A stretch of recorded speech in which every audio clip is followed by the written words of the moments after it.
మా దేవర part 1 movie ఎలా ఉందంటే థియేటర్లో వెళ్ళంగానే 20 మినిట్స్లోనే స్టోరీ ఎలా ఉందో మీకు అర్థమైపోతుంది. స్టోరీ విషయానికి వస్తే భైరా అండ్ దేవర ఇంకా కొంతమంది కలిసి సముద్రంలో కొన్ని సంవత్సరాలుగా దొంగతనానికి వెళ్తుంటారు. మా దొంగతనానికి వెళ్ళి ఎవరికి హాని చేయకుండా వచ్చేస్తారు. కానీ ఒకరోజు భైరా నావీ ఆఫీసర్కి దొరికేలోగా మన దేవర భైరాని కాపాడేస్తాడు. అప్పుడు దేవర నావీ ఆఫీసర్ల నిఘా మన మీద ఎక్కువ అయిపోయింది, ఈ దొంగతనాలు కొన్ని రోజులు ఆపేద్దాము అంటే భైరా వాళ్ళ గ్రూప్లో ఉన్న వాళ్ళందరూ ఎవరూ ఒప్పుకోరు. సరుకు ఆల్రెడీ వచ్చేసింది, వెళ్ళాలి దేవర అని చెప్తే సరే అలే అని చెప్పేసి దేవర కూడా వెళ్తాడు. అక్కడే నావీ ఆఫీసర్స్కి సరుకుతో పాటు అందరూ దొరికిపోతారు. అప్పుడు దేవరాకి ఒక నిజం తెలుస్తుంది, మనం చేస్తుంది దొంగతనం కాదు స్మగ్లింగ్ అని తెలుస్తుంది. మనం చేస్తుంది తప్పు పని అని తెలుసుకొని దేవర లొంగిపోయేలోపే భైరా అండ్ మిగతా వాళ్ళందరూ నావీ ఆఫీసర్ని చంపడానికి వెళ్తారు. అప్పుడు దేవర భైరా అండ్ మిగతా వాళ్ళందరినీ నావీ ఆఫీసర్స్ ని చంపనీయకుండా ఆపుతాడు. ఇన్ని రోజులు మనం తెలియక తప్పు చేశాము, ఇప్పటి నుంచి తెలిసాక కూడా ఆ తప్పుని చేయకూడదు,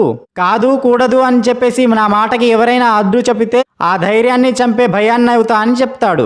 ఇదంతా విన్న భైరా దేవర ఉన్నంతకాలం మనల్ని దొంగతనం చేయనీయడు అని దేవరాన్ని చంపే ప్లాన్ వేస్తాడు. ఇక్కడ ఒక మాస్ ట్విస్ట్ ఉంటది భయ్యా, ఇది మాత్రం మీరు థియేటర్ లో చూడండి, నేనైతే చెప్పను. నెక్స్ట్ వచ్చేసి వరా క్యారెక్టర్ మెయిన్ మా అసలు నిజం చెప్తున్నా, వరా క్యారెక్టర్ ని క్లైమాక్స్ లో చూసి గూస్ బంప్ తో పోతారు. స్టోరీ మొత్తం చెప్పొద్దు కానీ ఒకటైతే చెప్తామా, వరా క్యారెక్టర్ మాత్రం పిరికివాడు అనుకుంటే మీరు పప్పులో కాలేసినట్టే. ఇంకా వచ్చేసి హీరోయిన్, ఈ మూవీలో హీరోయిన్ కి పెద్ద స్టోరీ లేదు మా, హీరోయిన్ వచ్చినప్పుడు కొంచెం నవ్వుకుంటారు. అండ్ క్లైమాక్స్ గురించి మాట్లాడితే బాహుబలి రేంజ్ లో అవుతుందని అనుకున్నారు కానీ కొంచెం ఎక్కడో మిస్ అయింది మా, అది మీరు థియేటర్ లో చూస్తారు ఏం మిస్ అయ్యారో. ఓవరాల్ గా చెప్పొచ్చేది ఏంటంటే మా మూవీ అయితే బాగుంది, ల్యాగ్ సీన్స్ అయితే లేవు కానీ స్టోరీని కొంచెం బలవంతంగా సాగదీసినట్టు అనిపించింది. మూవీ అయితే బాగుంది, ఫ్యామిలీతో వెళ్ళండి, ఎంజాయ్ చేస్తారు.